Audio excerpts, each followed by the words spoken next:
Hello guys! Hello sa inyong lahat. Good afternoon. Ngayon po ay July 10, Thursday, 1:07 po ng hapon. Good afternoon po sa inyong lahat. Kumusta kayo?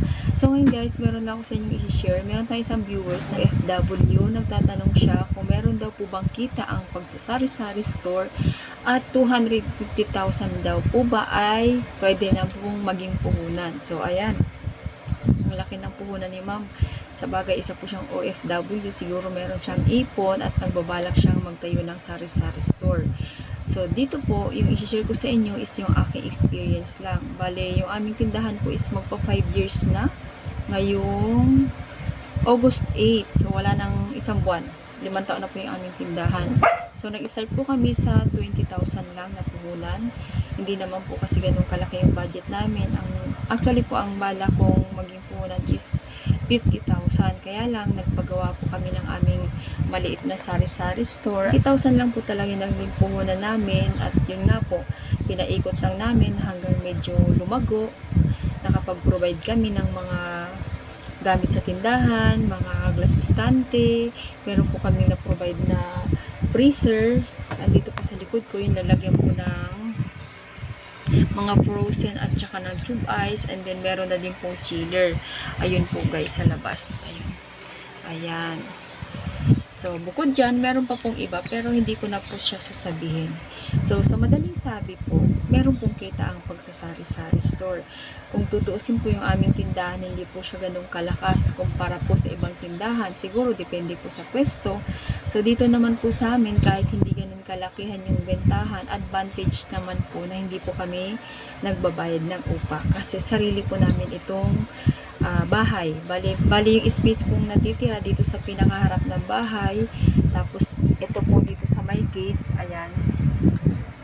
Ginawa na po namin yung tindahan. Pero nung nag-umpisa po kami sa halagang 20,000 pesos, sobrang konti po ng mga paninda. Ano pa po yun na 2021? 20? 20 nga. 20 kasi 25 na ngayon. Magpo 5 years na po yung aming sari-sari store. So, hindi naman po ganun pa kamahal kumpara ngayon yung mga bilihin.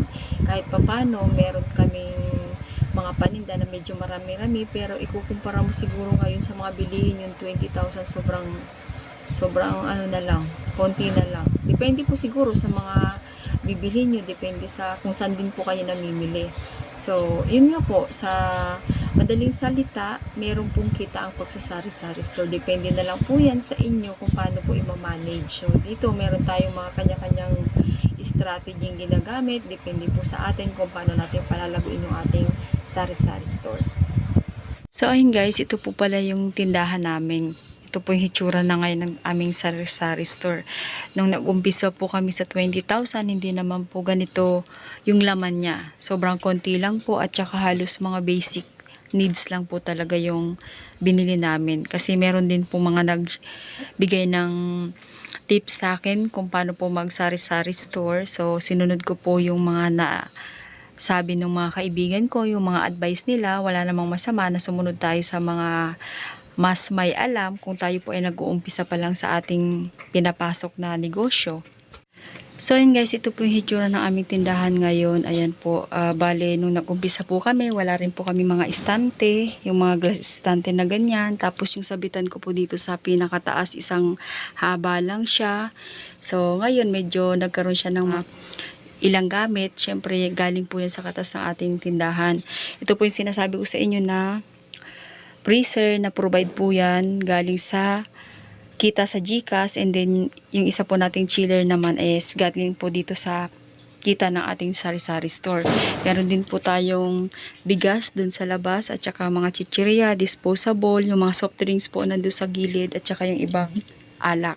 So nung nag-umpisa po kami ng aming tindahan, hindi pa po ganito yung hitsura niya. Bale, habang tumatagal, nakakapag-ipon at inuuna ko po yung mga dapat unahin dito sa tindahan. Nagdagdag ako ng paninda, kung ano mga hinahanap ni customer, nag-provide ng mga gamit. So, ito na po yung hitsura niya ngayon. Bukod po dun, marami na rin po na itulong sa amin tong tindahan na to. Sobrang laking tulong po sa amin ng sari-sari store.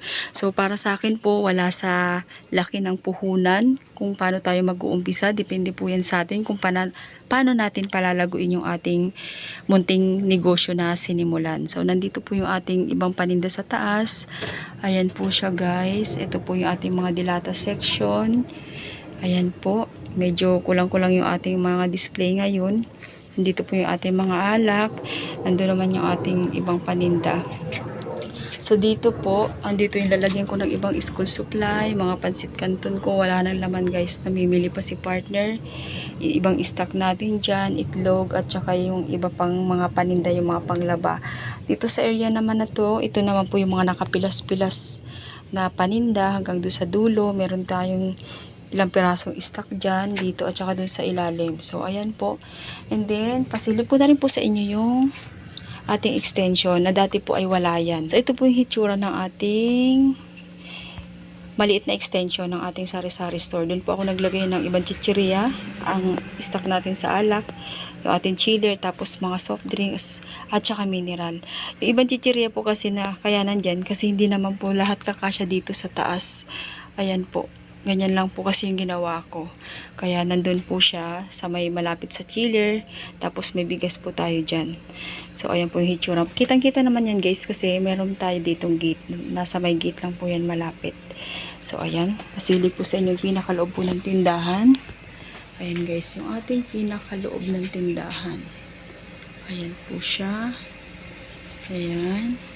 Natutulog kasi yung mga aso ko. Buti na lang nakikisama. So, ayan lang po yung aking share ngayon. Sana po nasagot ko yung tanong ng isa nating viewers. So, ito po yung inumpisahan namin dati sa 20,000. Bukod po dito sa nakikita nyo mga paninda, marami na po itong na-invest. So, hindi ko na po iisa-isahin. Basta para sa akin, wala po sa laki ng puhunan yung pagtitindahan. Depende po yan kung paano natin palalaguin. So, ayan lang po muna for today. Maraming salamat po ulit sa panonood. Bye!